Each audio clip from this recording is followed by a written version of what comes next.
Welcome to the Trans Talk Hub podcast. I'm your host, Alyssa. Here we have Braxton. Hello, everybody. Again. Welcome. We've had Braxton on the podcast a few episodes at this point, but always love to have you. Love to be here. Absolutely.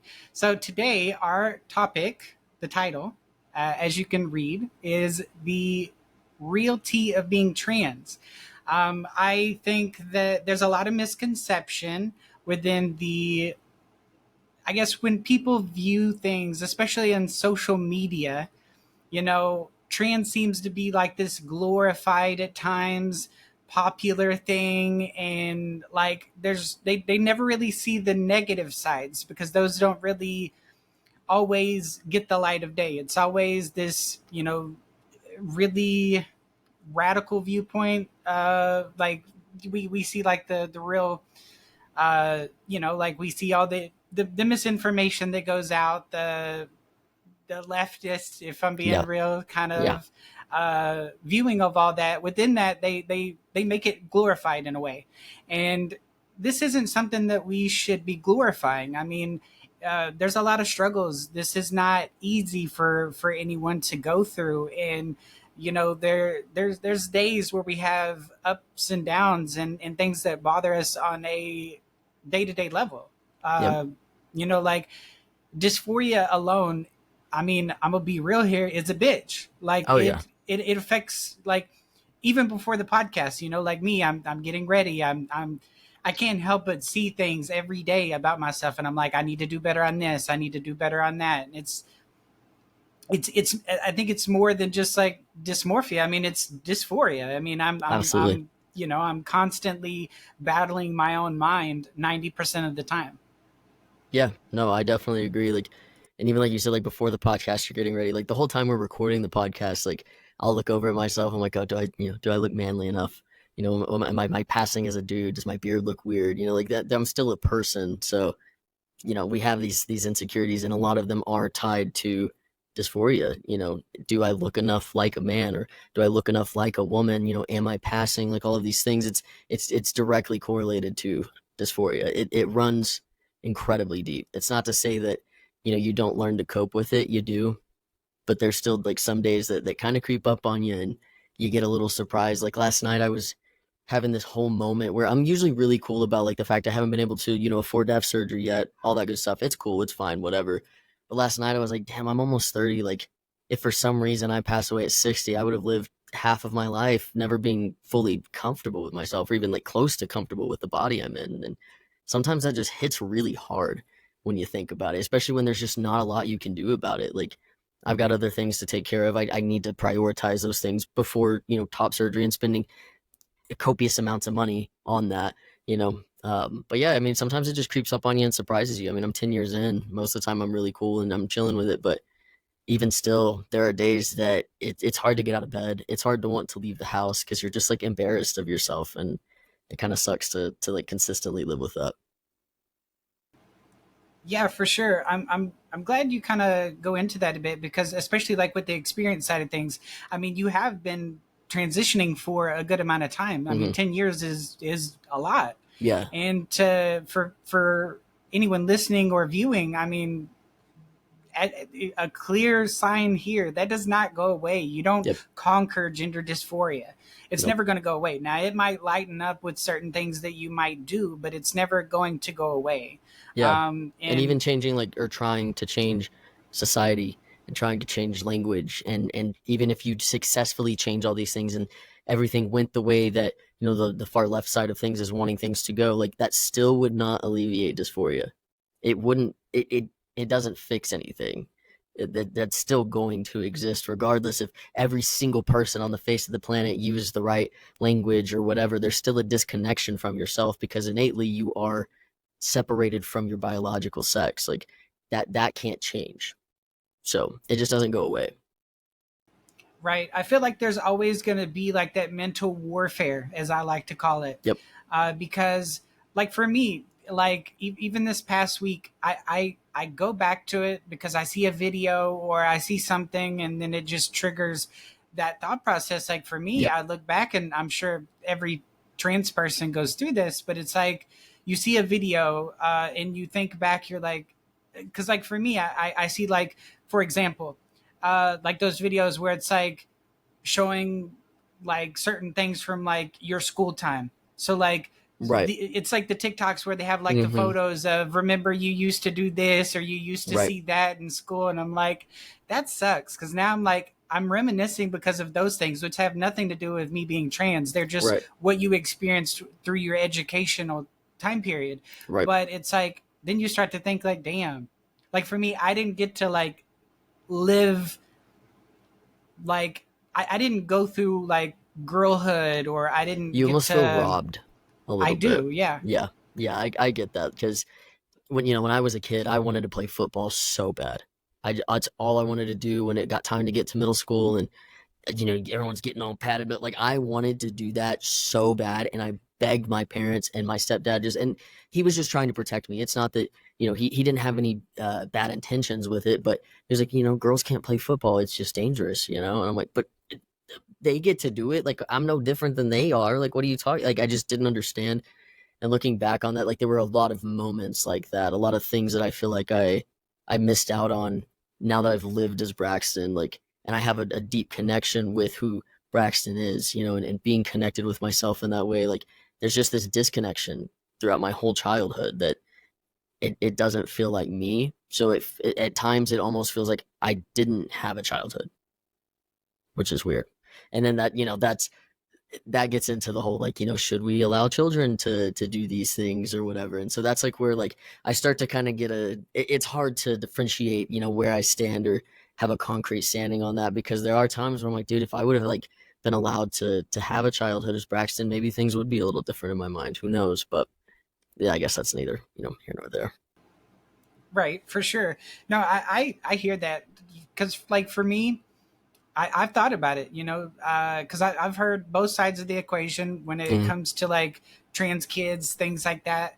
I mean, for me, well, I really, both of us, I think we would have been a good example that if we would have got on something like that, it would have clearly worked. Sure. We, aren't doing this for anything other than the fact that we are truly trans. Correct. Both of us have got our diagnoses, and we've been through the process. We're not self IDing, we're not doing any of this stuff. Yep. We're living our lives, and it's because we've went through all the processes and we've done things the right way.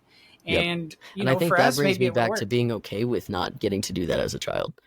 Like like the fact that I do now have that complete certainness. Like I am 100% confident that this is who I am because I had to go through that stuff. So I think that kind of does bring me back to like down to earth. So I'm glad that you brought that up.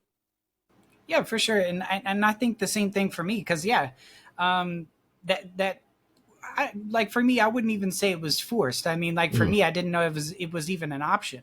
Right. Yeah. Yeah. Nowadays it's kind of crazy because like kids will know it's an option because it's pushed so much. And That's very so true. Different times. yeah, and I can't say that if I wouldn't have heard about it, I wouldn't have went to my parents and say like, "Hey, why can't I do this?" You know what I Yep. mean? But that's because I'm exposed to it. Back then I didn't think about it because it wasn't a thing for me to think about. Correct. Yeah. I didn't even know it was a thing until I was in high school or like right before high school. Yeah, and then at that point, it's too late, and you have to like you have to live with it, and then you have to figure out, okay, well, where do I go from here? And I think we talked about this before. That specialness of knowing Yeah. who you are and figuring out your own journey yourself, not being guided. I think as I said before, there's a specialness in that. And I think when certain things like that are pushed, that takes that away from you. Yeah. And I don't know. Like, like I said before, I do have the days where I look back and I'm like, oh, it sucks. I never really got to experience like girlhood or like Yep. being able to be truly me. And I'm only doing that for X period of my life. And it kind of sucks because what if I did want to live that period and get to have all that? And I mean, but then that's a whole thing like where you have to stop and you have to realize, wait a minute. I can't be thinking about these things because Yep. that's going to push me further. That's going to hurt. That's going to make me more depressed. And Correct. so, it happens. Like, I mean, but now I've gotten more into the mindset of like, I see it and I scroll because I'm Yep. like, if Yep. I watch this for too long, all those thoughts are going to come back. Then I have to like fight with those thoughts and do all this. The moment I see something that I think is triggering me, I immediately move on so I don't fester in that. You know what I mean? Yeah, and it's like a great example of like being accountable and like being there for yourself. And I think at the end of the day, like that's kind of what we all have to do. Like nobody else is going to do that for you. You have to practice that for yourself and be careful of like what you're ingesting. But even if we look at like Jazz Jennings, for example, right? I mean, she started at what, like 3, at least socially, and she's still to this day struggling. I mean, watching the videos of her telling her mom that she just like wants to feel like herself and she's never felt like herself, like it's sad. That's heartbreaking. So it's like, even you can start them at 3. You can start them as early as you want, and there's still the negative aspects of being trans for whatever reason are always going to prevail. That they will show themselves. You can cope with them, but they'll still show up. Yeah, I like how you brought up Jazz Jennings because that's somebody who did go through the blockers and Mm-hmm. everything, and they still struggled. So there's nothing to Yep. say that, oh, if we would have all got on blockers and all of this, that things would have been much better. We Right. we can't we can't know that. We Yep. could think that, we could be like, oh, this would be like, for me, right? I would have never grew facial hair. Mm-hmm. I would have, maybe my facial structure, my voice wouldn't be to the point where I have to try to up it with like Sure. practice and things like that. But I mean, those are portions of the experience. Yep. And as shitty as some of those moments are through that, I think you feel better once you get to a certain point. Like for me with voice training, that's taken me a long time, Mm-hmm. and I mess up here and there. I'm human, Sure. right? Sure. I start to realize when I'm maybe getting off Mm-hmm. of where I'm trying to be at vocally, but like it's a journey, and I'm okay with that, and I know that I got to continue putting effort in, and I think there's some positives within that, and I don't think like we should immediately go for. I mean, surgery's a great thing, right? But Sure. for me, I thought surgery was the only answer for things like that, and I thought I could never voice train, and you just have to find the right person to like teach you and do all that, and so yeah, I mean, there's other aspects of things as well, and Sure. I I don't know. I think going through that adds to the experience. It doesn't all have to be Yeah. bad, because the more you view it in a negative light, the more it's going to affect you.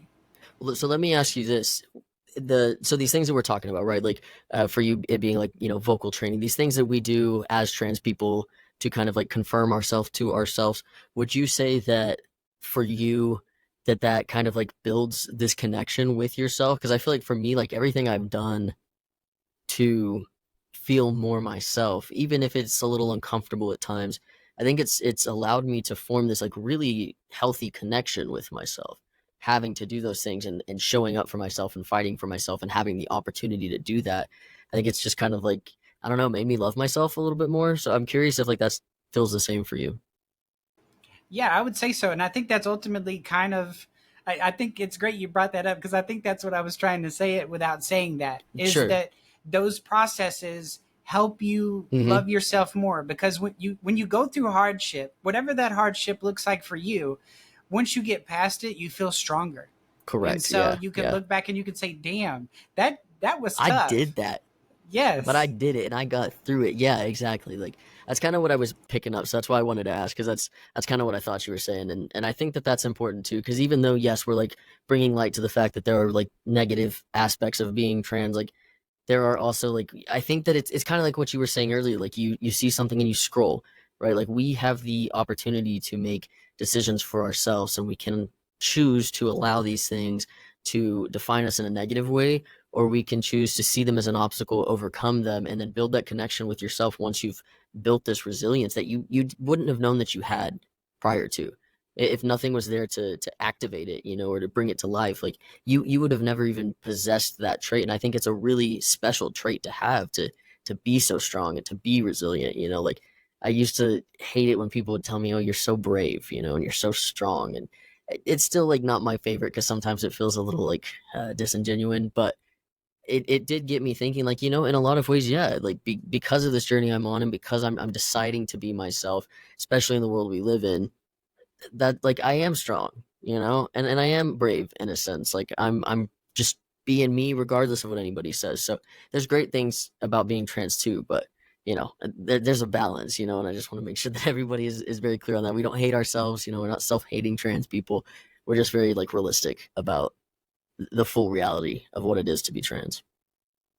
Yeah, and that's the thing too. Like with this podcast, I know a lot of it is going to seem like we're only speaking about negative things. So I really Hmm. like that you brought that into this, because we're not trying to do that with this episode. We're just trying to show the raw, real aspects of what we go through.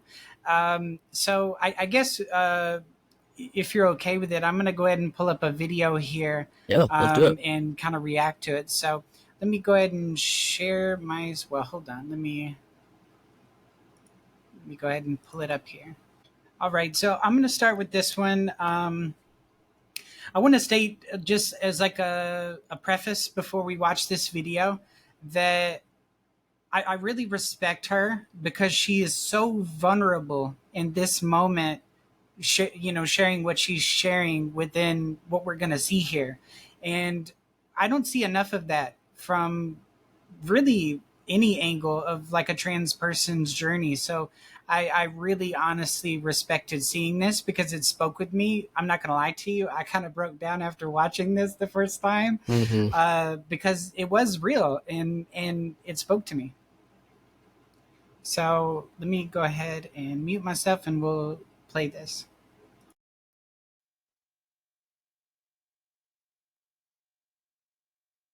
PSA. Don't be transgender. This shit fucking sucks. It's like, everyone's like, oh, it's like you can be cunt, like whatever. But no one talks about how like severely lonely this shit is. And how it just feels like you're at odds with like literally everything. And like you're so like ostracized for being so weird, and like God, guys don't want you, like, and it's just like, cool. Like, is this gonna be my life forever? Like, I guess so. I don't. Uh, it gets me every time. It gets me literally every time. It's just, it's real. It's probably the realest video I've seen about anything trans related in a long time on that app. And I feel like a lot of that's because TikTok doesn't really push certain content because it doesn't line up, whatever. That's cool. But this is so real. Like the don't be trans, Oh my god, I felt that. And like just the tap in the head. It's just so it's visceral, and she's right, people look at you like you're weird, and that you feel so lonely and so ostracized, like so on the nose with this content, and it absolutely breaks my heart because I know exactly what that feels like. I the second she started in on it, it just every instant of that happening in my life just started flashing forward, and it's sad that that's the parallel that we share, but it is a parallel that we all share. I think even the trans people that act real tough on social media or don't talk about it or whatever, they still go through it. We all go through it, and it's unfortunate. I feel for her so deeply. Yeah, me too. And I think the first statement is the one that got me, was this shit is so lonely. And I know that Yep. sounds so like, for we have people that we could talk to, right? Like, Right. so I don't want that to be misconstrued, but there is lonely moments, and maybe it's lonely because we don't want to reach out to somebody. Sure, we could, but some of that is a moment where you feel, even how lonely it is, you feel like you're the only one who can guide you through it, and Yeah. that's what is the sad part about it, because you're Yeah. like, I'm the only one that really understands what I'm going through. Sure, Yeah. maybe somebody else like a friend or something like that who's trans as well could help you. But at the same time, Sure. everyone's journeys is like are so individualized, and so what I might be feeling, you might not be feeling, Right. or my particular part of my journey might not align. So Sure. I think for me, there the is a loneliness comes loneliness. from. Sorry, I didn't mean to cut you off. No, you're good. The loneliness for me comes from like I'm surrounded by wonderful people. Don't get me wrong. I have amazing friends, an amazing partner, my mom, my brother, my nephew, all these people in my life, but they're all cisgender. I am the trans person. Me.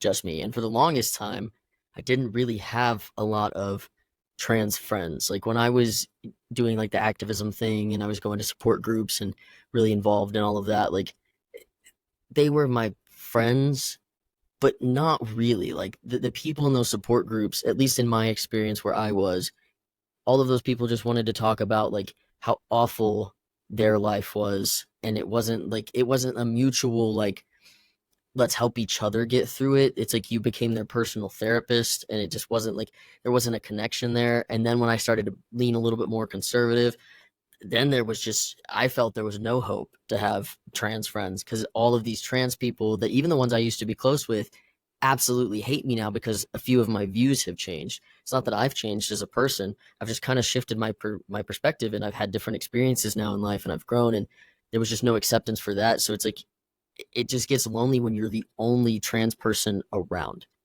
There's no one in your circle that understands like what you've got going on. Like I was telling my girl for months before I started meeting all of you guys, like I wish I had some trans friends. Like all of you guys are great, but it'd be nice to like have someone that I'm pretty like, constantly in connection with that gets it and that understands it. And I feel like especially in the world we live in now, it's hard to know if they're a safe space or not because there are some trans people that are losing their minds and they are 10 toes down on if you don't do everything perfect then I'm going to demonize you.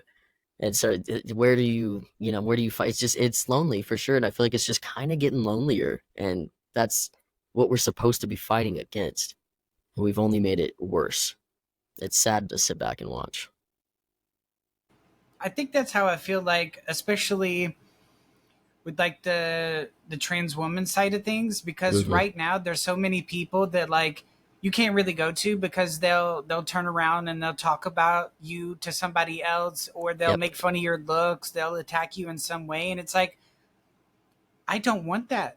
Nope. Like I know not all women are like that. They're not gonna No. just always turn around on you and talk about you and this, that, and the other. Sure, there's some cattiness, for cis women too, but Yep. like at the same time, it's like I want friends that aren't going to do that. Like if I need to reach out to somebody, I don't want to reach out to somebody and be like, "Oh, great, because I reached out. Now I have to deal with Yeah. how they're going to speak about me." You know what I mean? And Yep. I feel like that's honestly how a lot There of shouldn't be the negative repercussions for you reaching out to someone who's supposed to be your friend, someone who's supposed to understand you and support you. Like there shouldn't be negative repercussions from that.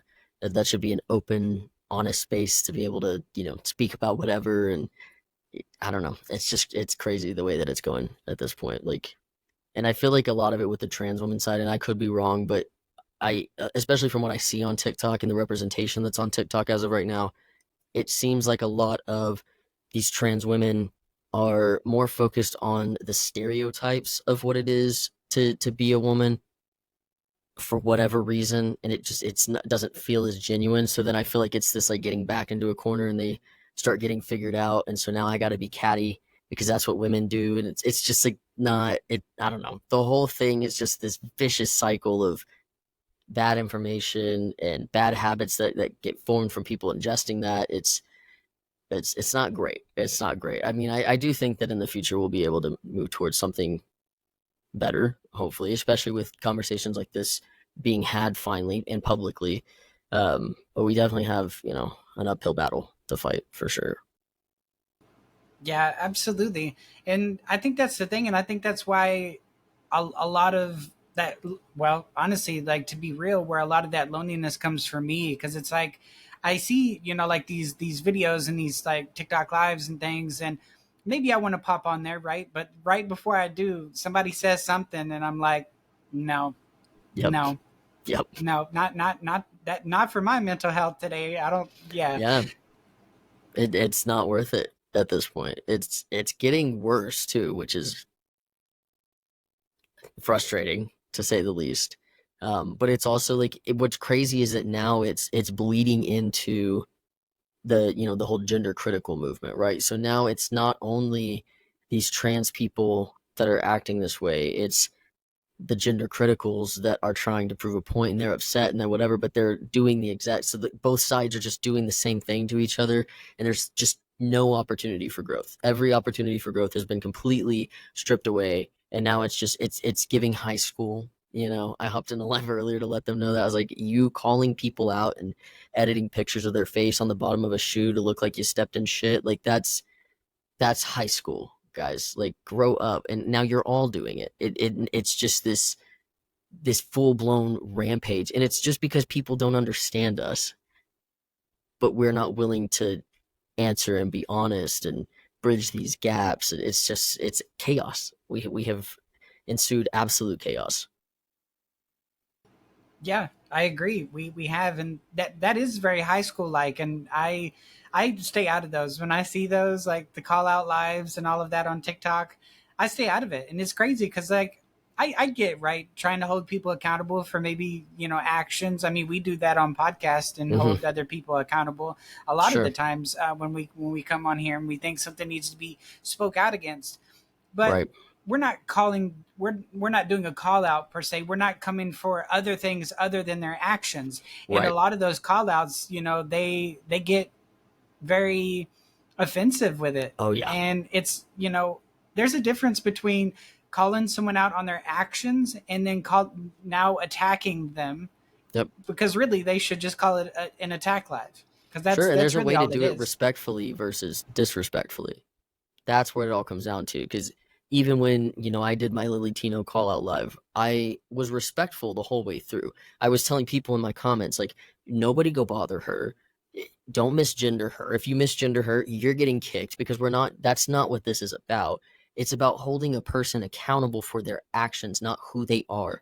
Let the person be who they are. We're all so individual. That's okay, and that's like, nobody cares really about that. Like, everybody's just upset about actions, and then it has to become about the person, and it's just deflection, deflection, deflection, instead of actually focusing on what's going on, because those conversations are harder to have than just screaming and yelling and getting upset and you know being profane and all that. It's, I don't know.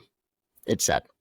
It's sad, and then it creates things like this for this poor trans girl that's going through, like, what we're doing right now is what is causing this to still be so deep, and for it to still feel so lonely. Like, when I started all of this 10 years ago, I really, truly, genuinely, from the bottom of my heart, thought that by now we would have gotten to a way better point. I never saw this coming. We were headed towards that point.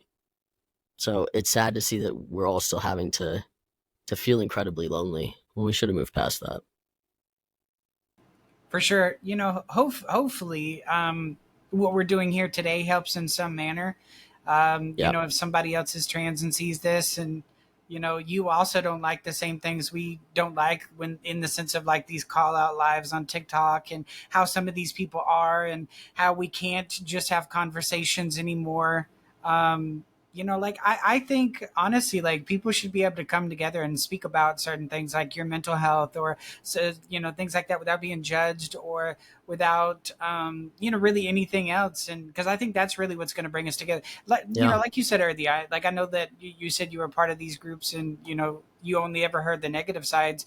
I mean, sure, yeah, we can talk, and we can also share the positive things, but I think we need to be able to talk about everything, like Yep. positives, negatives, all of that. And yeah, I don't see it. I think that's why I feel like it's important to talk about these things, because they're not being talked about, and they're not also being addressed. So yeah, I want to go Absolutely. ahead and pull out another video here.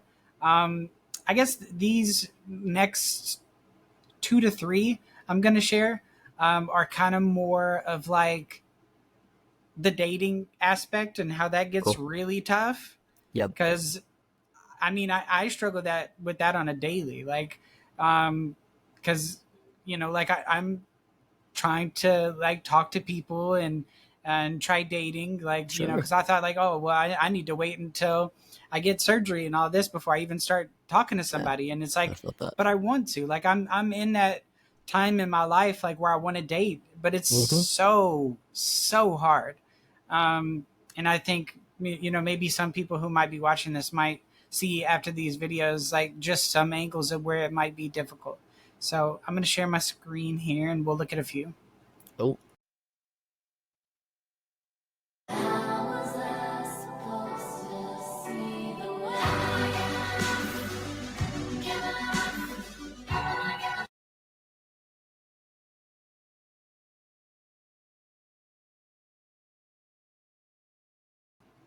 So hopefully everybody was able to read that. But ultimately, what it was saying is that, like, I mean, at least from my angle, I really like feel that statement that was made on that TikTok, because I feel like it doesn't, for a lot of guys that you try to get with, they can't handle like the secondhand transphobia that comes with like dating a trans person, and mm-hmm. they just can't. And it's so difficult because it's like finding love in general is hard for anyone, right? I'm not trying to downplay that and Sure. act like, oh, trans people have it the worst, like, but I mean, we do have it pretty rough, and for different reasons than cis people would have trouble. um Right. and I think secondhand like transphobia that they might get because they're dating a trans person is just so real, and that's what keeps them, in my experience, away from dating trans Yeah. people. And it's, if it's not that, then it's like fetishism, if that's the word I'm looking for. They Mm-hmm. they turn it into a fetish or all these other things, and it's like it's so difficult. That's why, like, for me, because I know, like, for trans women, most trans women don't go and get like the bottom surgery first. But for me, I feel like I can't date somebody or go do something because, like, for one, it's some of the struggles that I talked about prior. um, because and it's so frustrating because, like, I've talked to a bunch of straight guys, and the number one thing they say is that they would date a trans woman if, like, that's the one requirement they have. Right.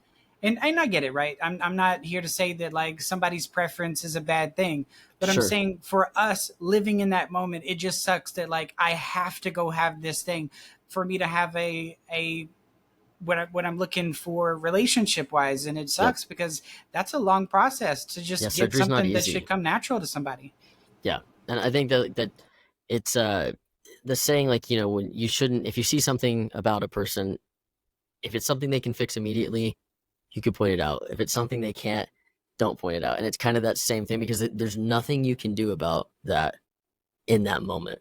And it's it just feels kind of like helpless.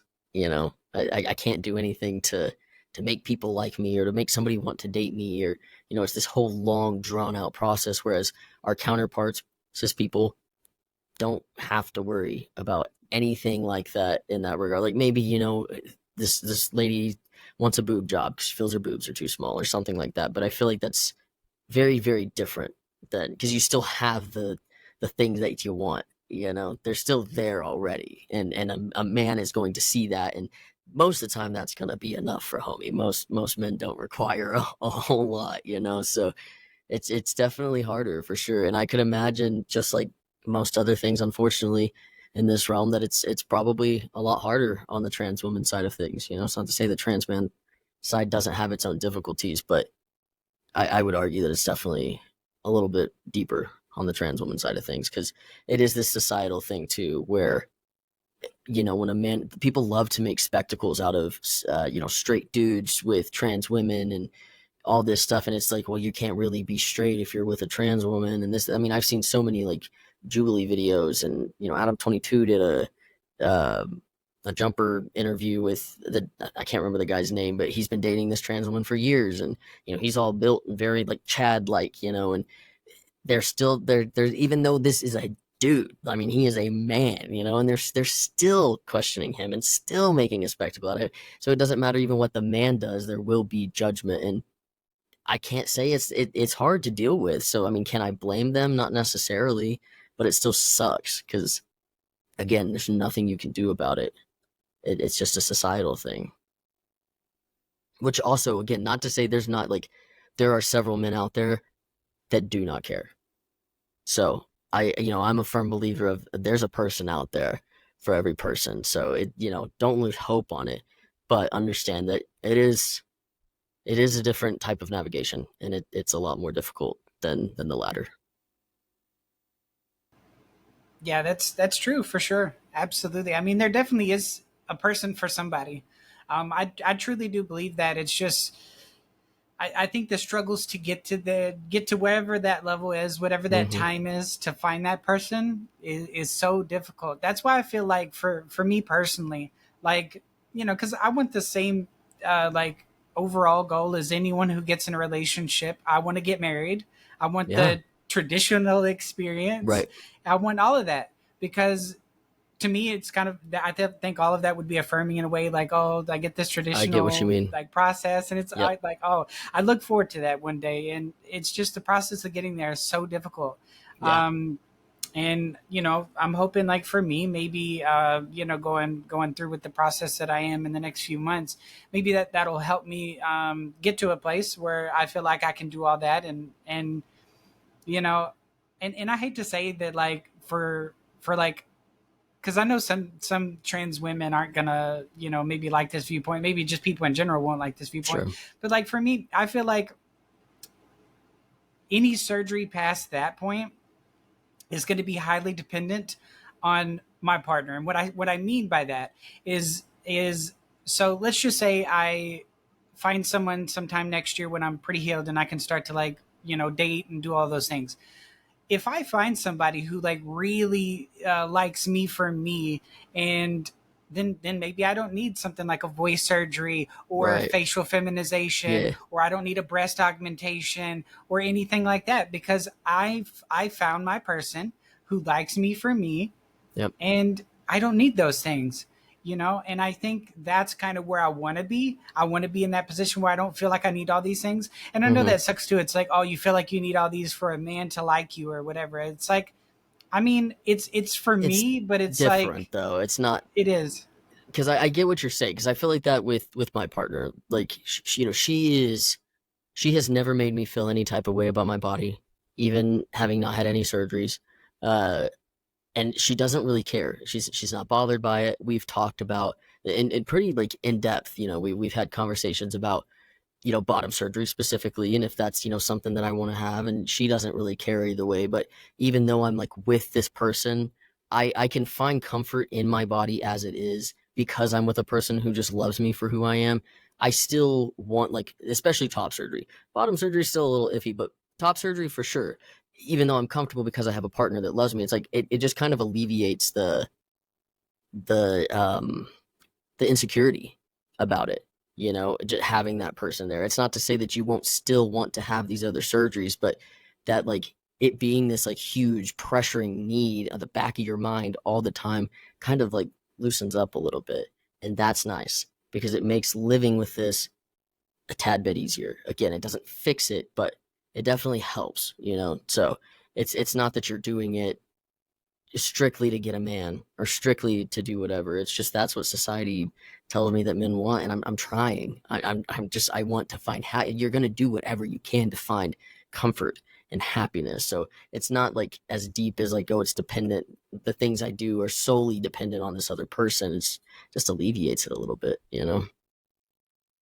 I think you worded it way better than I could, because I I think got you. alleviating it is what I was Yeah.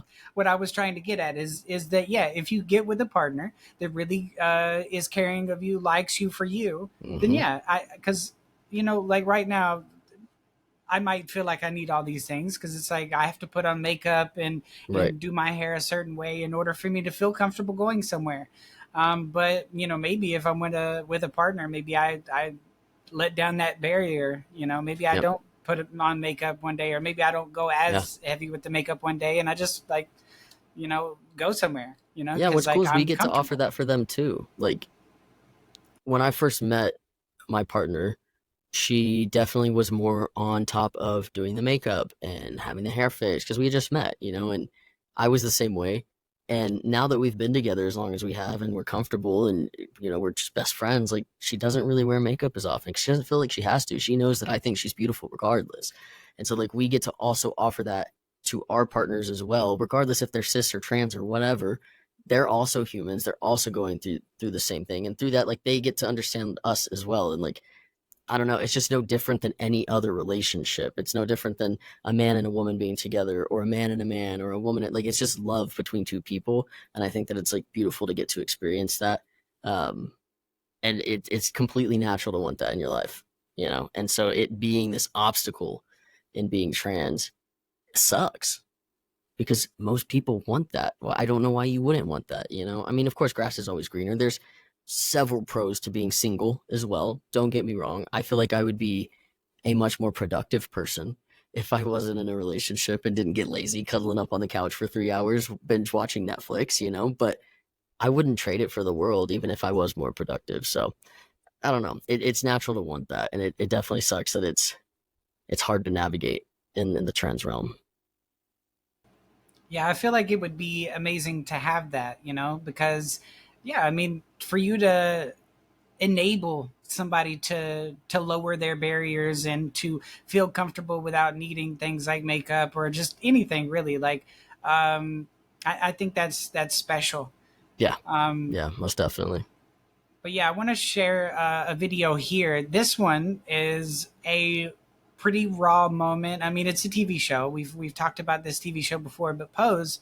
But it's a Mm, it's a certain angle of showing what it's like. Like I'm hoping you can kind of speak to your side a little more, because I'm mm. hoping I'm not making this all about trans women the whole Yeah, no, podcast. you're good. But I do want to show, like, because this is a really good scene where it shows like what it's like to be with a man, and the whole Mhm. surgery conversation comes up, Yeah. and everything. I think it's a pretty raw scene. It's filmed really well, and I think it really shows people what it's like. So I want to share my screen and show that.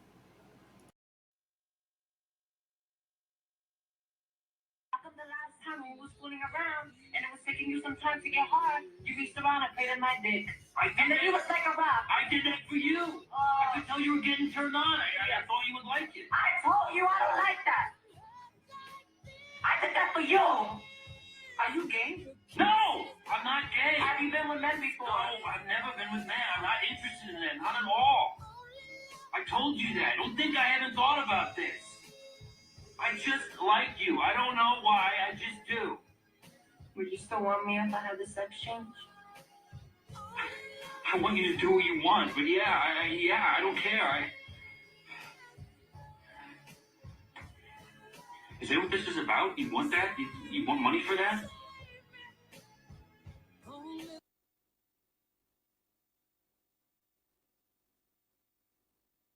Ugh, Pose is so good. It's so good. That scene is I remember watching it for the first time and I felt really torn. Hello. We have a guest. We're gonna go over here. All right, good job. Uh what was I saying? Yeah, first time I watched it, I was really torn because I understand her, obviously, completely. They did such a good job of showing how that insecurity manifests and how it shows itself. But also, like, she kind of had a point, especially when she's like, I told you I don't like that. And so it's just that gets you reeling, when I've already told you I don't like that and you do it, and then she's asking, are you gay? And like just trying to make sense of things because you're constantly doubting yourself. You're constantly doubting yourself. So everything that could go wrong, you've already thought it through. So then when you think it's happening, it's like the end of the freaking world. And then, of course, he's very sweet, and I love his character in this show. And he's like, I like you because you're you. I like you for whatever you have. It doesn't matter. I just like you. And I love that part too. But it's like I love the way they did it because even though he's saying all these things, and I just like you, because it doesn't change the fact that like I'm still incredibly insecure with myself because my body does not align, and I just want to be treated as a woman And when you reach around and grab my junk, that makes me feel like a man. And it's like, I can't escape that, even with a person who is so sweet to me and cares about me. Like, it just makes it feel like it's a lost cause, and there's like no person's ever going to get it right, and it makes it scary. Yeah, for sure. And I think the number one thing of all that too, like that would have got me, let's just say for me, I'm in that situation. What Right. really would have pissed me off, because his character's a pretty nice guy and things like that. But the whole statement of like, you want money for that? Yes. Like that got me. I Yes. was like, damn, you think that's the whole reason she's doing all of this is for money? Yep. Just to Yep. go have the surgery and all of this? Like, Especially I to don't just like say that. like, I like you. Oh, you want money for it? Like, that quick switch up makes it worse. It deepens those insecurities. It makes you feel like I'm stupid because I trusted you. And I think every person kind of experiences that in a certain way, but it's different when you're trans. Not that it's worse, but it's very niche to being trans, and there's a lot more nuance that comes into it than the latter. Yeah, I think the reason why it bothered me so much watching that scene is because I've experienced that. So I've I talked with men and like that, and they're like, "Well, let me take care of you. Like, I'll do whatever you need." And I'm like, I'm not getting with somebody so they can take care of me. Right. Like, I am fully independent. I don't need anyone to cover me. Like, I know because you think I'm trans, like I'm automatically like Right. I'm so expecting people to fragile. pay for me and take Hmm. care of me and do all of this. Sure, there's a lot of trans women who are like, yeah, take care of me. Sure, like yeah, but I'm not looking for that in somebody. Like, I'm gonna take care of me. You Well, know, to I'm me, it feels like, and I could be wrong, but the energy that gives me is like, to them, it's like, build a woman. I'm paying for it. I'm taking care of you. Let me take care of you. I can build my perfect woman, and I paid for it. So now I own you. I just don't that's what it like feels I like. don't like the energy behind that, because you wouldn't do that to a cis woman. And I think that's the thing that people miss when you're dating a trans person. I think a lot of people try to be so careful, and I get that, and I respect that the heart's in the right place, but in turn you kind of start to treat us like we're not capable of just being okay, and you're also like treating us as though like completely different than you would if we were just a biological what have you. So it like puts a spotlight back on the I'm trans thing, and it's so apparent because you wouldn't treat another person like this. So I get it. Yeah, absolutely. I'm curious, just because I've kind of talked about a lot of things that mainly just Mm. correlate, for the most part, on the trans woman side of things. I'm curious, like, for like you, what are some things that you feel like are the most needed to be talked about things from like a trans man's angle? Yeah, I mean, like we kind of talked about previously, like I am definitely more into women. I feel like it's a different realm when you're a trans man dating biological women, um, or even trans women, I guess, for that matter. Just a woman presenting. Um, but when you get into the realm of dating dudes, because I mean, I've done the self exploration thing. I've been with dudes. I ain't got nothing to hide. It is what it is. I found out that that's not really my thing because I did it, and I'm glad I did. But a lot of the men that I was with, a lot of them just got really weird about it, and like kind of like you were saying, like this fetish thing, right? I'm a unicorn.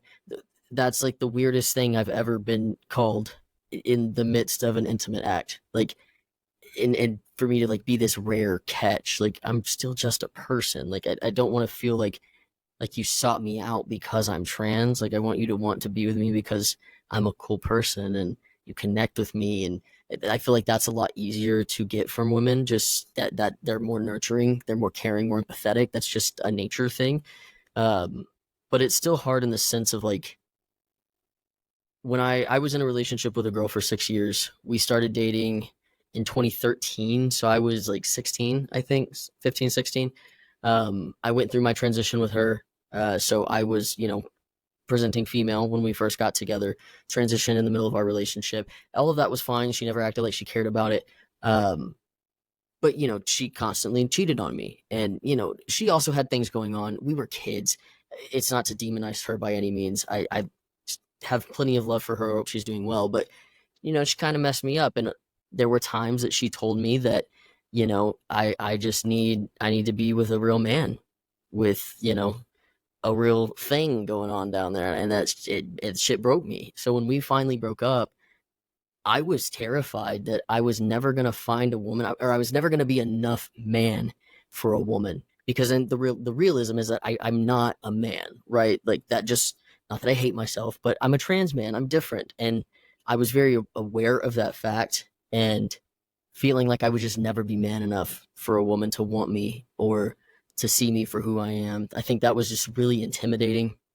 But even like, a lot of the girls that I dated in between my ex and my now current partner, even some of them were like first date, like super sexual, like just trying to get into bed already. And I'm like, I don't do that. Like I don't just share my body with people. This is very different. So then it also felt like I couldn't live up to this expectation of like, these girls want someone that's just ready to go, and I can't be that because it just doesn't line up, So I think a lot of it for the trans man side of things is just feeling constantly inadequate, which I think is also similar to the trans woman side. I just think it comes from different things, It's not as much of like the societal thing, because I feel like we've talked about before, trans men tend to be able to pass a little easier because testosterone is absolutely insane. So most people like in public don't really realize that, we're not technically a straight couple, that most people don't know I'm a trans man. So I don't feel like my fiance really has to deal with the secondhand transphobia that, your potential partners might have to deal with. And so I think that's a layer to it that's definitely a lot different. So like I said, in a lot of ways, I think that it is still easier on the trans man side of things, but it's not the easiest either. There's still definitely like difficulties to it, but a lot of it's just feeling inadequate, feeling like you're not man enough. People love to question when I'm on live. They're like, "Well, can you protect your woman?" And people always like doubt that I can protect myself or stand up for myself or these kinds of things. So then it's like, well, why would women think that I could protect them or stand up for it? Like, what do I have to offer them that they can't just go find in a man? Why waste your time on me, kind of thing. So I just had to build my own self-love for myself until I finally found a person that saw me for who I was and didn't have a problem with literally any of it. But a lot of it too is that I found a partner that the first message she sent me, she was telling me, well, I'm pansexual, so I don't really care. And I think that has a lot to do with it too. Like there's people for us and there's people that are not for us to entertain, and I think learning the difference in that and like being okay with that is also a big part of it too. Because if I don't want to be with a straight girl, because I can't, all those things I was afraid of, those are going to be very real in a relationship like that. But because I found a partner that kind of falls more in the realm of the things that I do, kind of has more open sexuality, it didn't matter. So now I don't have to worry about those things because it doesn't matter what I am. You just don't care. But that's specific. I'm not going to go seek out someone that, I think we're seeing a lot of that now where, it's transphobic if you don't want to date a trans person. It's like, trans people should just date people that want to date them. It's crazy. But, I don't know. I think the trans man side of things is a little easier for sure. And I hate it. I hate every aspect of this that's easier on our side because it makes me feel like this like secondhand guilt from all of it, but I can't do anything about it and it sucks. I feel that as well on our end for some of the other angles, like for surgery, like I've seen both aspects of it. Yeah. I definitely think ours is a little bit further. Your bottom surgeries? Absolutely. I definitely feel some guilt as a trans woman on that end too. So I feel where you're coming from, because on most angles, sure, trans women have a disadvantage, but on that one area, I feel like that's a pretty major area where we have the advantage. Yeah, and for sure. So that's a really good point. That's a really good point because I don't think about that often. But I mean, yeah, like most trans women are like, yeah, I'm getting bottom surgery. Like, there's not really much of a question. But a lot of trans men that you ask, like, well, I don't know, it comes out looking a little wonky. it's just, it's not this, there's not that confidence behind it. So that's a really, really solid point. Yeah, I really am glad that you brought up the point that you brought up earlier, though, about the not feeling man enough or woman Hmm. enough. That is a fully shared experience because Yes. I think that's like for me, it's not the reason I'm getting the surgery that I'm getting, right? Right. But it's it that does play a Contributes. part Yeah. because I think that's ultimately why I don't want to date someone before then. Because I feel like if they see you with what you have before surgery, they're Mm, in some way gonna always view you a portion as that. I But felt that. if they only ever see you after, you know what I mean? Yeah. Like, Oh yeah. I think that's what it is for me. Yeah. I felt, because even with my partner being as sweet and supportive and loving and caring about me and all of these things, like, I still definitely have that fear of, like, you're always gonna be able, like, what was there already. Like, that image is, especially because it's been years of you seeing this body the way that it is, uh what if it's hard for you to get that image out of your head, and can that possibly have an effect on things moving forward? Like, that's just you can't help but worry about those things, because even the best person in the world, might have different feelings about, there's just no telling. So it's scary to dive into. Yeah, I feel like that's the biggest struggle of everything is I'm not, you know, man enough or woman enough or any of that. Yeah. Because yeah, I mean that's that dysphoria aspect that Yeah. if I want to go to talk to somebody, I have to do this, this, that, and the other. Otherwise, I might as well stay home that day Yep. or not talk to people because I have to work on all these things to alleviate that portion. And it adds up on you and it can bring you down. But Absolutely. there is positives. We talked about some positives in the sense that like you have a partner that Yeah. accepts you for you and has helped you alleviate some things that might have bothered you before, or even if they still bother you, the amount of the effect it has on you has been lowered, which Yes. I think is important. Very much so. And I also think it's important to note that it is possible to find a partner that loves you strictly for you. I think a lot of it is, there's going to be the growing pains of the dating portion of things where you're dating multiple different people. I think a lot of it comes down to, if this person is not someone you're vibing with, say that, cut it off early. Don't drag something out just because you want to be nice. Be nice about it. You don't have to go scream at them or tell them they're terrible or that you don't like their music taste or whatever it might be, right? Like, you can be gentle about it, but put yourself first, prioritize yourself. Understand that there's going to be people that treat you not so great, but you take from those people that aren't meant for you and you learn what it is that you want in a person.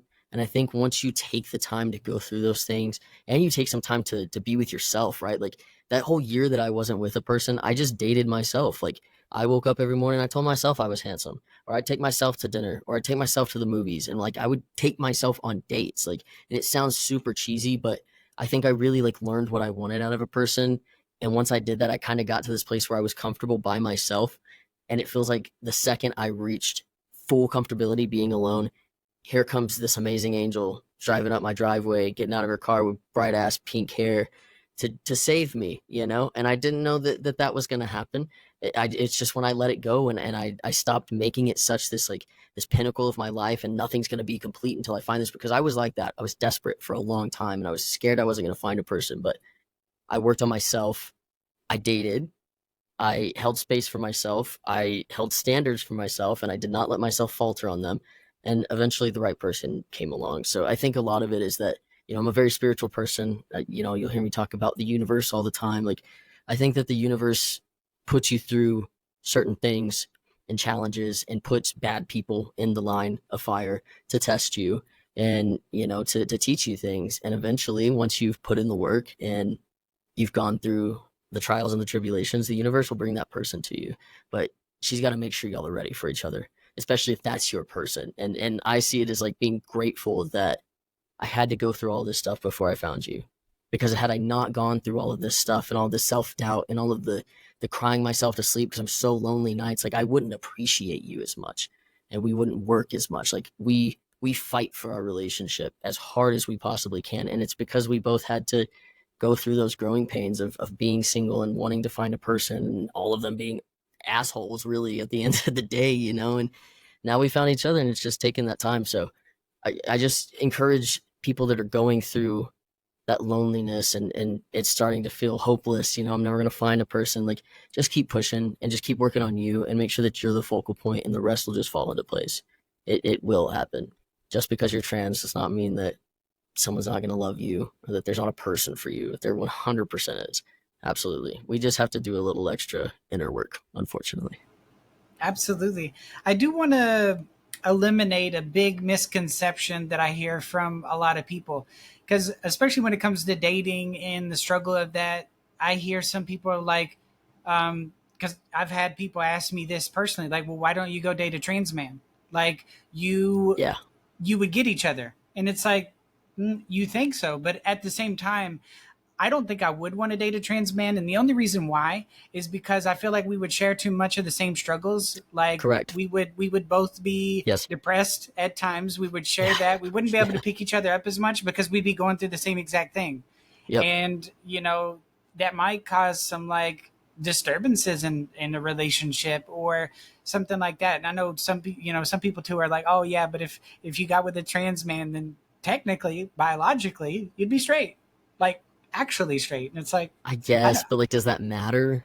You know, it like really I just doesn't. the argument on the like societal, like what is straight, what is gay, I just like I've gotten over because I'm like societally people are going to say I'm in a straight relationship. I say I'm in a straight relationship societally. Technically, sure, I know what it is, but I just don't care about lining that up to match what other people want, especially when it comes to the person that I'm gonna be with. But I mean, it's the same way. Like I don't really have a desire to date a trans woman. It's not to say that, you know, if something were to happen with me and my partner and I happen to meet the most perfect trans woman for me and we fall in love and that happens, I'm not saying I'm against that, but it's definitely not my preference. And I think a lot of it is the fact that we're too similar, you know, and you're right. Like, you know, if you're going through the same things and, you know, maybe we'll know how to help each other or understand each other a little bit more, but maybe we don't. Like, I don't know. And I think strictly it's just not my preference. Like, it just isn't. And I don't think there's anything wrong with that, you know, and it doesn't, even then, like a trans person could still have attributes that don't line up with what you want out of a partner. Just because they're trans does not mean it's going to be a perfect fit. You would still have to fight for that relationship the same way that any other that's I think that's the thing is like we try to like separate trans from the human part of it. Like it's still humans, so there's still going to be the potential for problems. That's not just a fix it. Just go be with someone else that's trans. That doesn't fix anything. It's also just not what I'm into. So why would I do that just to have someone? I want something that's real and genuine, and that just wouldn't be. For sure. Yeah. And that's how I feel, because it's like, sure, I love all my trans brothers and sisters, but it's Yeah, like, I don't exactly. want to be with Correct. any, I'm gonna state it like you did, right? Because I agree. If I were to find like a trans man or whatever who sweeps me off my feet and I'm like, oh my God, then so be it. Right. But I'm Sure. not looking for that because, like I said, I just think that there's too many struggles Yep. that we would be going through and sharing that wouldn't be able to progress us. Yep. I can agree with that wholeheartedly. Yeah, Like for I've sure. got But I trans men wanted, friends that date other trans men, and that's cool for them. I just have never had an interest. So I'm not saying it doesn't work. I mean, granted, all of them have gotten divorced. So I don't know that that's the best example, but you know, I'm not saying don't do it if you're into trans men and you're a trans man, or you know, vice versa, whatever. Do you? But not everybody is. It's not a fix all. It just doesn't do that. for sure. And that's why I wanted to kind of put that misconception out there, because Yeah. I've heard people ask me that specifically, like, yeah, why wouldn't you just do that? And I'm like, Oh yeah. All the time. it's not a fix. It's No. not a guarantee, like, oh, if you go find a trans man, then it's like both of you are going to be so happy. You're going Right. to because I think a lot of people think that, because they're like, oh, you share the same journey, you'd be able to help each other. You would think that until you hit those like going through it together moments. And I feel like, Yep. I wouldn't want to do that with somebody like, like I think being with like, a cis man, for me, at the end of the day, it would be the best when I'm going through Yeah. something, because I would feel their comfort. Maybe they don't understand, but they would try to be comforting, but they're not going through the same thing as me, And so, Right. like, I think there would be some comfort in that. Like, so I don't know. It's a tough thing, but Sure. I want to just state for the podcast that that's not a solution. You Yeah. shouldn't be recommending that to people, because I kind of get not upset, but I'm like, really? Right. Did you just suggest me that? Yeah, it's just like silly, to me, it just comes down to like different strokes for different folks, and if I'm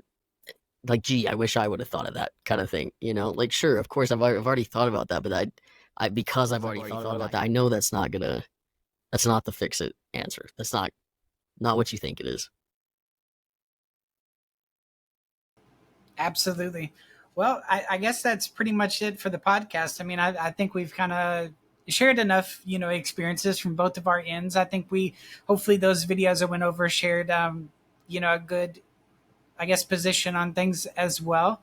Um, so yeah, I mean, I hope everyone watching or listening to the podcast enjoyed it.